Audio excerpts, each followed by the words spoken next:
Oh, I really thought Mom had saved a lot of money, I said. Didn't I tell you? Just kick her out already. Why keep a jobless burden here? I had been living with my son and his wife for 4 months, and they had drained my savings. They treated me like a servant. I had enough, so I left quietly. Then my son called me. Mom, what's going on? Eric sounded frantic on the phone. Around that time, something I did had made headlines across Canada.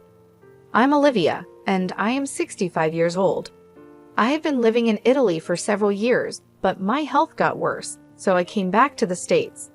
My old apartment was gone, so I reached out to my son and his wife to see if I could stay with them for a while. Eric, my only son, is 38 and works in an office. He and his wife Helen don't have kids and seem to live quietly. We lost touch while I was away, but I decided to reconnect. Eric seemed glad to hear from me. I explained my situation and asked if I could stay for a while. Eric reluctantly agreed. It was awkward to impose on them, but the joy of seeing my family again overcame my hesitations. With a mix of nervousness and happiness, I took a taxi from the airport to their house. When I arrived, Eric and Helen greeted me at the entrance. Eric looked happy, but Helen was visibly unhappy. I planned to stay for a few months, and my belongings would be delivered later. I dropped off my carry-on bag and went to the living room. We chatted about our daily lives and jobs, as well as my recent life in Italy.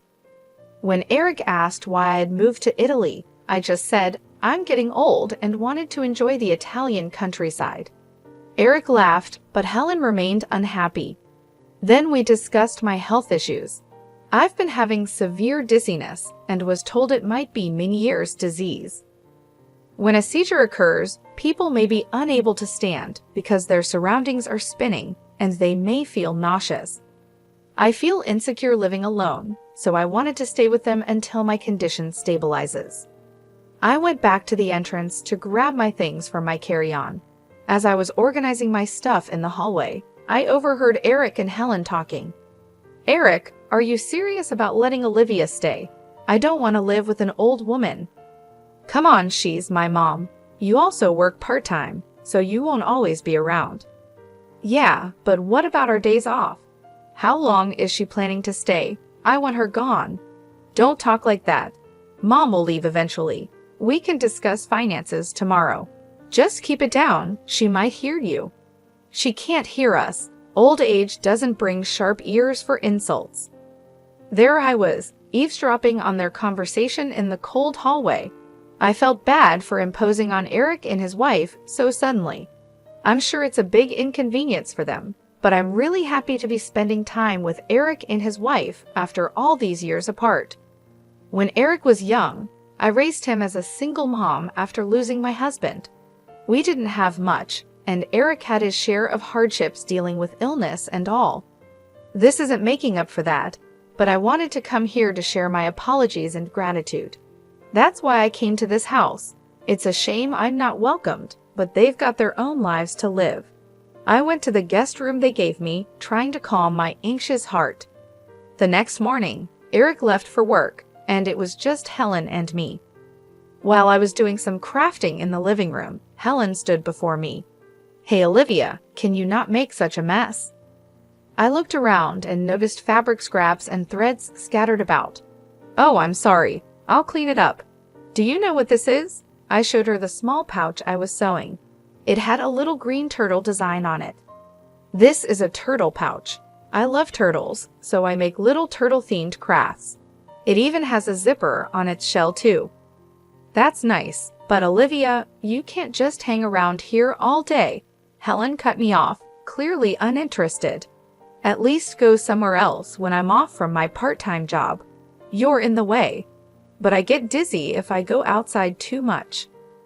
I'll drive you to the nearby community center to stay there during the day. I have things to do at home, Helen said firmly.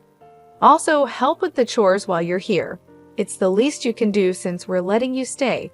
Don't do crafts, do some cleaning and laundry. I was stunned. I finally said, all right then, and slowly got up. From then on, I ended up doing all the housework.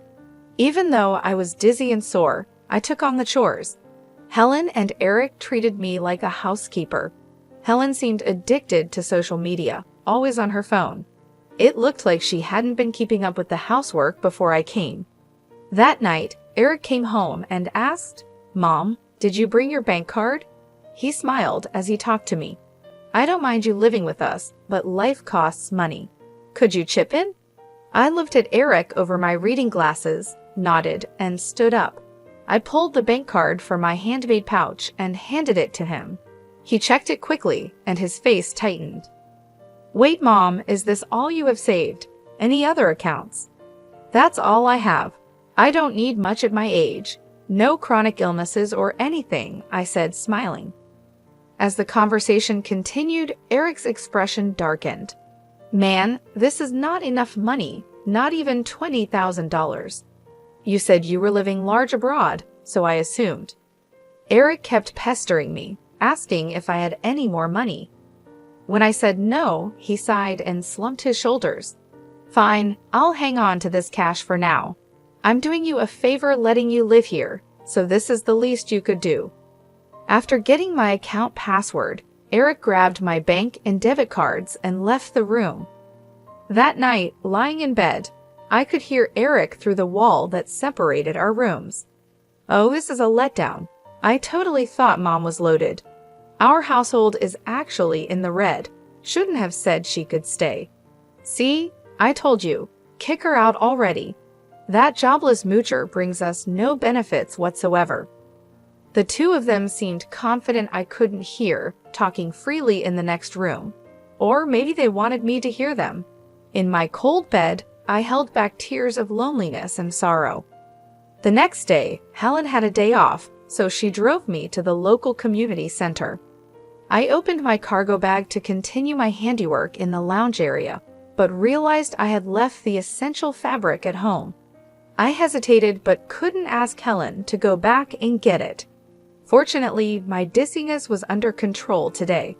I knew this area, so I decided to take a walk home to get the fabric. Finally arriving, I glanced through the veranda into the house. Helen and an unfamiliar man were there.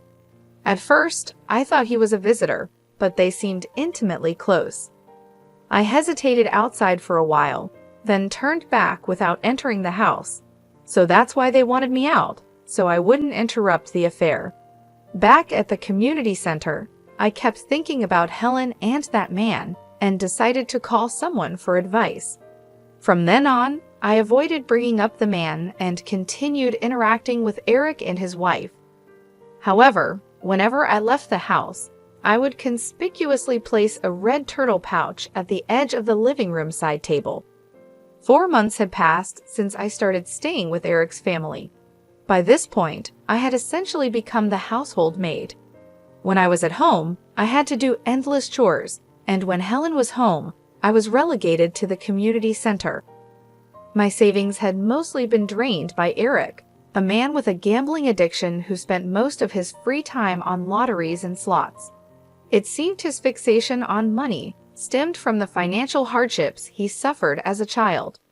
I initially tried to intervene, but eventually gave up because mentioning it always enraged him. 4 months in, and I couldn't take it anymore. One night before a long weekend, I decided to bring up something I'd been considering. "Eric, Helen, thank you for letting me stay with you." "Eric, I know I made things hard for you when you were young by not having much money. I'm sorry for all the trouble I've caused, but I'm grateful." I pulled out a homemade turtle pouch from the table. It was green with a zipper on the shell. "This is a token of my gratitude to both of you. I hope you'll accept it." Contrary to my expectations, neither Eric nor Helen showed any interest in my handmade pouch. "Mom, enough of that. Are we really out of money? Think about the Italian account or something." "Eric, I told you we are out of money. Look, I worked really hard on this. Can you just take it as a token of my love?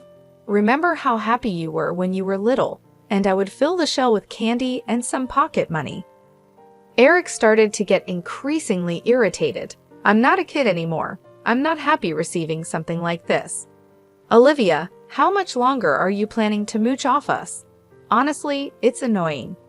Eric and his wife gave me a cold look. Desperate, I asked Eric, "Do you remember Brian? He helped us out in that old apartment we lived in." "What?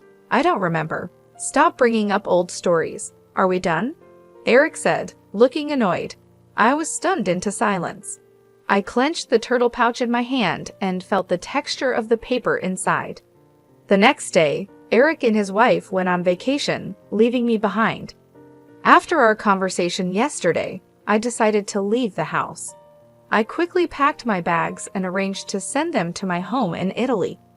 I also made sure to put the red turtle pouch into my carry-on bag. I left a simple note of thanks and goodbye on the table and left the house where I'd been staying for 4 months. After that, I didn't return home immediately. Instead, I stayed in a K hotel for a while. I had things to do, and I thought Eric and his wife would contact me eventually. Sure enough, about 3 weeks later, Eric called. "Mom, what's going on with the turtle pouch?" "It's yours, isn't it?" Eric yelled over the phone. "Ah, you noticed?" I said. I wasn't surprised when I saw the news on TV. The turtle-shaped pouch I had planned to give to Eric and his wife had a check for $2 million inside it. It was my way of saying thanks for all they had done and to apologize for any trouble I caused when I was younger.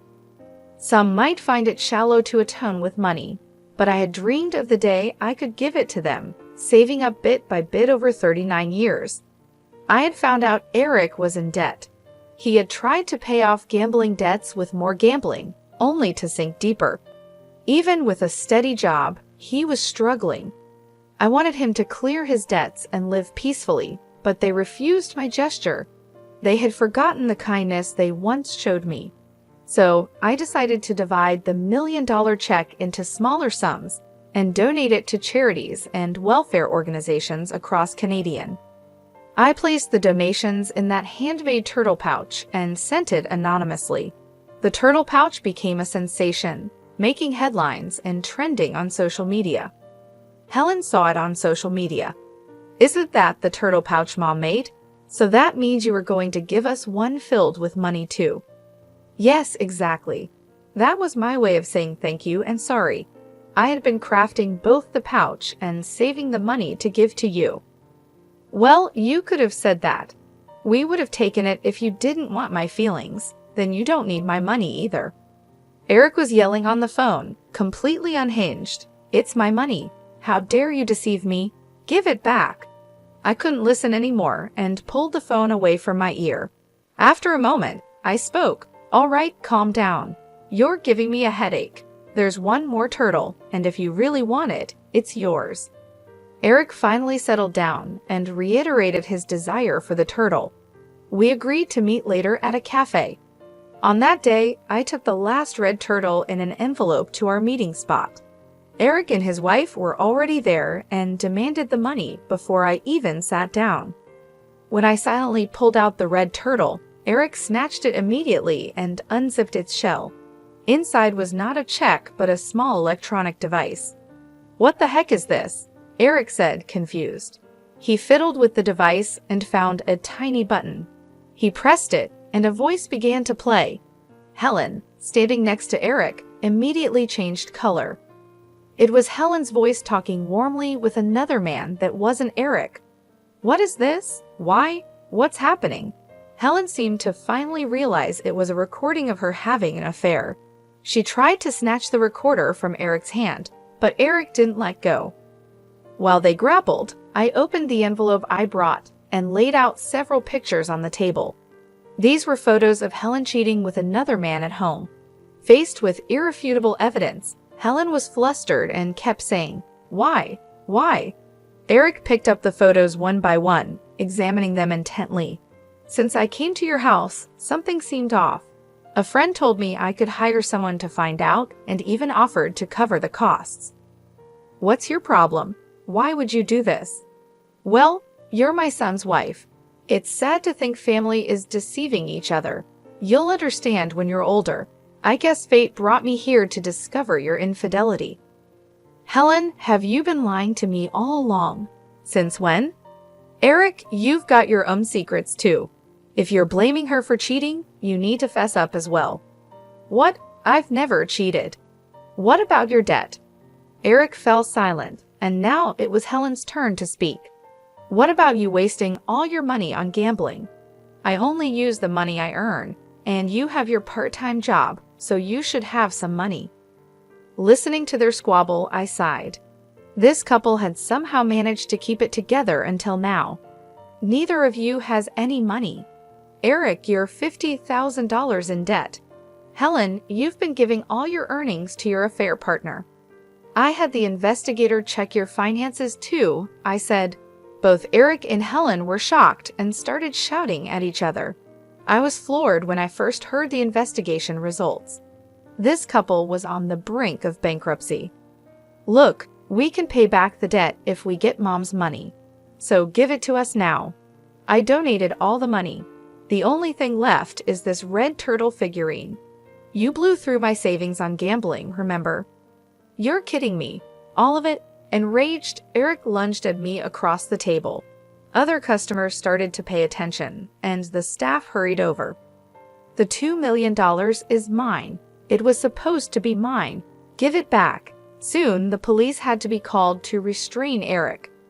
After the police calmed him down, they kindly escorted me back to my hotel due to my concerns about Eric's aggressive behavior. A week later, Eric and Helen's relationship had deteriorated beyond repair due to the affair and debt. They got divorced. Eric, now single, got even more consumed with gambling and acquired more debt. He was caught trying to embezzle company funds. He avoided criminal charges but was fired. To make matters worse, his outburst at the cafe was captured on video and spread on social media, making it difficult for him to find another job. Unable to bear the shame, Eric cut off all contact and disappeared. After the divorce, Helen had no one to rely on and moved into an old public housing unit, living alone.